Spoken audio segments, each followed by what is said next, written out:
और एक बहुत ही ढंग से, मैंने जैसा कहा कि मुझे ये उम्मीद है कि मेरे जो श्रोता हैं वो कैसे श्रोता हैं, तो आप मेरी उस मापदंड पर खरा उतरेंगे, ये सी उम्मीद करता हूं।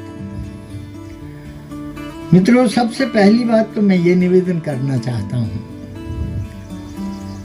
कि मैं जो ऐसा कैसा भी कुछ छोटा मोटा काम इस चारण साहित्य के बारे में करता रहा, राजस्थानी साहित्य के बारे में करता रहा, पिछले 55 सालों में मैंने एक ही काम किया है रुपेश साहब, कि मैंने राजस्थान से बाहर नहीं गया हूं।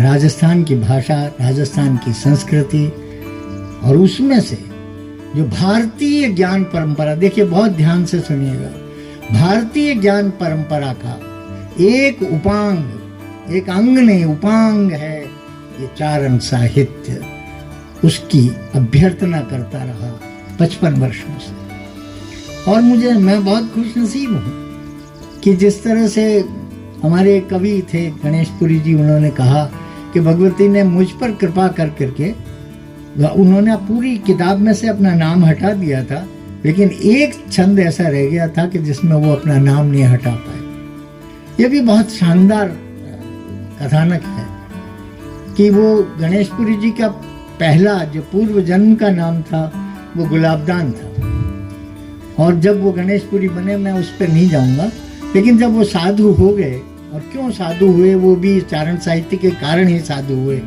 और वो सब छोड़िए क्योंकि मेरे पास इतना समय नहीं, लेकिन मैं एक बात कहता हूँ कि जब वो साधु हो गए थे, तब उन्होंने उससे पहले एक किताब लिखी थी और उसका नाम था वीर विनोद, और उसका जो नायक है वो कर्ण है। उस किताब का दूसरा नाम कर्ण पर्व भी है। लेकिन हमारे एक बहुत ही अपने समय के एक जागरूक पत्रकार, हिंदुस्तान में उस परंपरा में 1800 और 80 के आसपास, आप कल्पना नहीं कर सकते कि पत्रकार क्या होता है और पत्रकार कैसा होता है। एक मनीषी समरदान नाम के पत्रकार हुए जिन्होंने राजस्थान समाचार निकाला 1885 अजमेर से, और अपनी पत्नी के गहने बेच कर करके उन्होंने ये प्रिंटिंग प्रेस खरीदी। लोगों ने कहा कि क्या कर रहे हैं आप, ये सोना बेच के लोहा खरीद रहे हैं, और उन्होंने कहा कि मैं अपने तई तो पारस खरीद रहा हूँ कि मैं जिस सोने को, जिस लोहे को छूऊंगा वो सोना हो जाएगा। लेकिन दुर्भाग्य से ऐसा नहीं हो सका और वो अपने मकसद में फेल हुए और अंत में अखबार भी बंद हुआ। लेकिन चलिए वो कुछ भी थी, लेकिन वो जब अखबार निकाल रहे थे पखवाड़िया, तो वो 2 दिन उन्हें फ्री में समय मिलता था। तब वो उन्होंने कहा कि उन दिनों जो सबसे ज्यादा प्रसिद्ध किताब थी ये वीर विनोद थी। तो लेकिन वीर विनोद इतनी क्लिष्ट भाषा में लिखी हुई है कि लोग जब तक उसे समझ नहीं सकते उसका आप आनंद नहीं ले सकते। तो स्वामी जी अजमेर से, और ये हमारे मनीषी समरदान जी अजमेर से जोधपुर जाते, जहाँ स्वामी जी का चौमासा था, वहां जाके पूछते कि इस पंक्ति का अर्थ क्या है। तो वो स्वामी जी बता देते। करते करते वो एक एक टुकड़ा 8 फर में जब छप गए, तब उन्होंने कहा, समरदान जी ने, देखिए कैसे कैसे व्यक्ति थे, ये जमी खा गई कैसे, आसमां कैसे कैसे, ऐसी चारणों ने, उन माओं ने ऐसे पुत्र जन्ना बंद कर दिया। उन्होंने कहा, स्वामी जी अब ये पूरी हो गई है किताब, हम ये किस किताब को छापना चाहते हैं। उन्होंने कहा छापो। तो उन्होंने कहा कि बस ये इजाजत लेने के लिए ही आया था। तो उन्होंने कहा माफ करो, मेरे नाम से किताब नहीं छपेगी। उन्होंने कहा क्या बात कर रहे हैं, क्यों नहीं छपेगी? कि इसलिए कि अब मैं, हमारा दूसरा जन्म हो गया, अब मैं साधु हो गया हूँ, अब मेरा पूर्व जन्म का जो नाम है, जो पूर्व जन्म के जो संस्कार है, उन्हें मैं भूल चुका, और इसलिए मैं अब मेरे नाम से किताब न छपे। तो उन्होंने कहा स्वामी जी फिर किसके नाम से छपे? और तुम तुम्हारे नाम से छाप दो। उन्होंने कहा अरे मुझे कोई गो हत्या से अधिक पाप लगेगा, मैं जिनके शब्द नहीं जानता उसको पूछने के लिए आपके पास आता हूँ और मैं अपने नाम से इस किताब को छाप लूं? मैं इससे मरना पसंद करूंगा, अपने नाम से तो मैं नहीं छापूंगा। बड़ी हर्जट हुई और अंत में स्वामी जी ने कहा, तो ऐसा करो, तुम मेरे पिता के नाम से छाप दो। ये ऐसा साहित्य में ऐसा उदाहरण आपको कहीं नहीं मिलेगा कि वो पद्म सिंह के नाम से वो किताब छपी। पद्म सिंह उनके पिता का नाम था, लेकिन वो स्वामी जी वापस गए, समृद्धदान जी वापस गए, उन्होंने कहा ये जगह जगह पर आपके नाम की छाप लगी हुई है, ये गणेश गणेश गणेश, उसका क्या करूं? उनका अच्छा ये काम मैं कर देता हूँ, लाओ।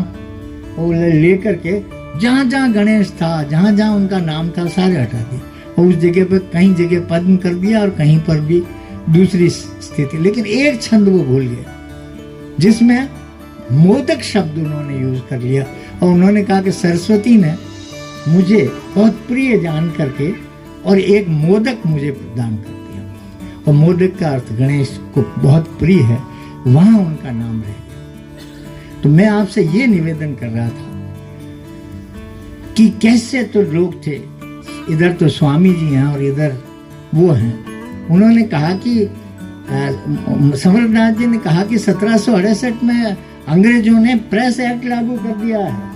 हम एक पर्चा भी, एक अच्छी पिसाई होती है या अच्छा मसाला मिलता है, इसका टेम्पलेट नहीं निकाल सकते जब तक कि कलेक्टर उसको इजाजत न दे, और आप कहते हैं कि बिना किसी नाम के और इस तरह से छाप दें, ये संभव नहीं है।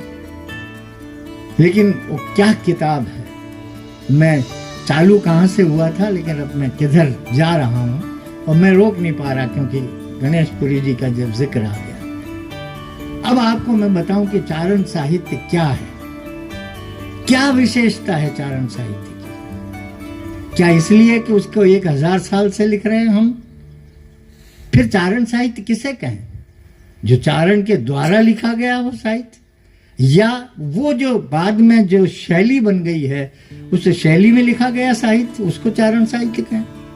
किसे कहें चारण साहित्य? तो सबसे पहली बात तो ये समझ में आती है कि जब हम पूरी की पूरी परंपरा, जो आज का विषय है जिसके लिए मैं बोलने को खड़ा हुआ हूँ, जब इस परंपरा का अवगाहन करता हूँ, जब मैं इसकी परंपरा की शुरुआत देखता हूँ, तो मैंने कल शाम को अपने स्वजनों के सामने ये कहा था कि पूरा राजस्थान और यहाँ के बाहर के जो लोग हैं वो सब कच्छ की ओर देखते हैं। मैं आज फिर कहना चाहता हूँ कि एक सूरजमुखी फूल होता है, उसमें बुद्धि नहीं होती आदमी की तरह, लेकिन वो सवेरे उधर से आएगा,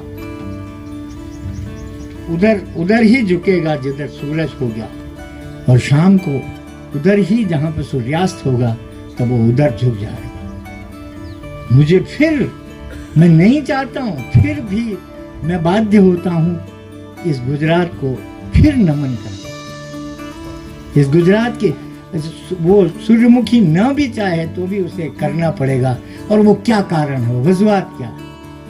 ये परंपरा जब शुरू होती है तब मुझे सबसे पहले साहित्य के उदाहरण के रूप में मुझे 2 कवि मिलते हैं जो 1000 ईस्वी में 10वीं शताब्दी के माने जाते हैं। एक रामचंद्र चारण है और दूसरा धूमन चारण। धूमन लगभग मुझे ऐसा लगता है कि चारण साहित्य का की सबसे पुरानी रचना का जो अवशेष है, मैं ये तो नहीं कहता कि सारे चारण साहित्य को मैंने देख लिया, लेकिन जो अवशेषों में जो सबसे पहला उदाहरण मुझे मिलता है वो धूमन चारण का मिलता है, और वो आपके गुजरात के जामनगर के रहने वाले थे, ऐसा मुझे पता होता। तो आप सूर्यमुखी फूल न भी चाहे तब भी उसे सूर्य की तरफ झुकना पड़ेगा। और धूमन का अर्थ आप नहीं समझ रहे होंगे।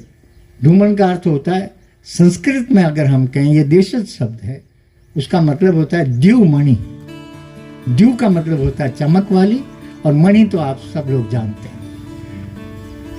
वो उन्होंने एक दोहा कहा, वो दोहा मिलता है, वो हमारे चारण साहित्य की सबसे पहली रचना है।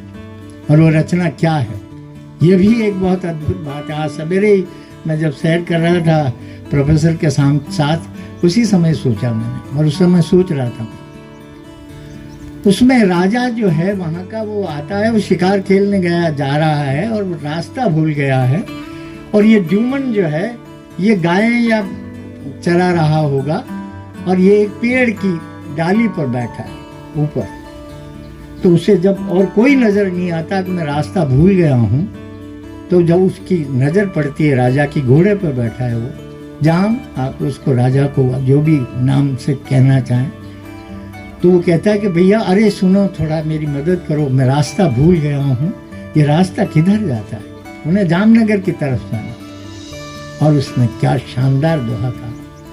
उसने एक दोहा कहा, वो प्राकृत पर उसका पूरा का पूरा प्रभाव है, इसलिए मैं आपको उसका अर्थ बता देता हूँ। वो राजा उस समय शिकार से आया था, तो जो मारे हुए जानवर थे वो भी उसके घोड़े के ऊपर बांध रखा था उसने, वो लटक रहे थे शिकार। तो उसने जो ही देखा ड्यूमन ने, आप कल्पना करिए कि पहली पंक्ति निकलती है, क्या निकलनी चाहिए।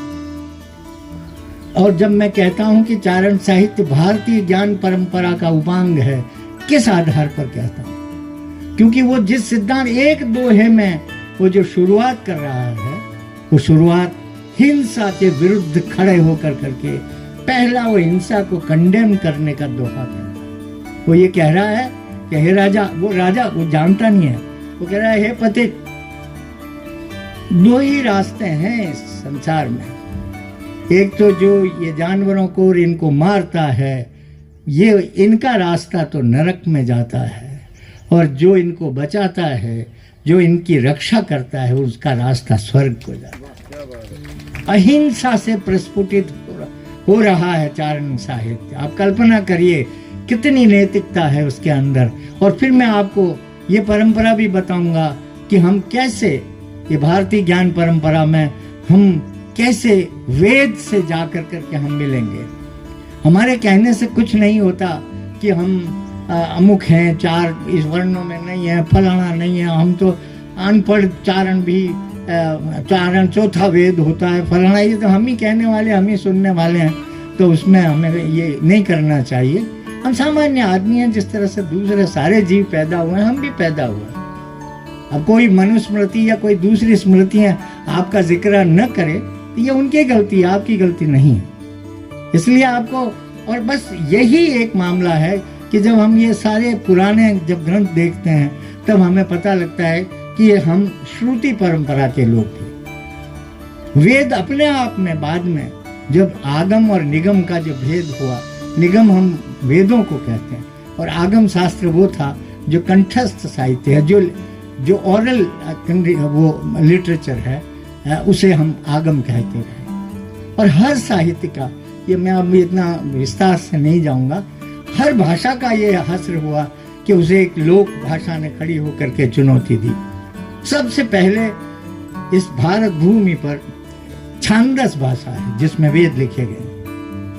वेद जब वो भाषा, छांदस भाषा, जब सत्ता के विमर्श की भाषा हो जाती है, उन दिनों सत्ता का विमर्श धर्म था, तो जब उसकी भाषा हो जाती है तो उसको चुनौती देने के लिए एक लोक भाषा खड़ी होती है। तो संस्कृत खड़ी हुई और उसने उस छांदस का निपटारा कर दिया। और जब संस्कृत खुद उसका स्थान लेकर के जब खुद पावर डिस्कोर्स की भाषा बन गई, तो उसको पाली ने आउट कर दिया। महात्मा बुद्ध की भाषा ने, पाली ने उसे आउट कर दिया। और ये पाली जब खुद विमर्श की भाषा बन गई, तब तक विमर्श जो सत्ता विमर्श है वो धर्म है, तो उसे प्राकृत ने रिप्लेस कर दिया। और जब प्राकृत रिप्लेस हुआ तो अपभ्रंश आए, और उन सारी अपभ्रंशों से हमारी आज की जो भारतीय, आधुनिक भारतीय भाषाएं हैं, इनका जन्म हुआ। राजस्थानी का भी हुआ, और गुजरी अपभ्रंश से आपके गुजराती का जन्म हुआ।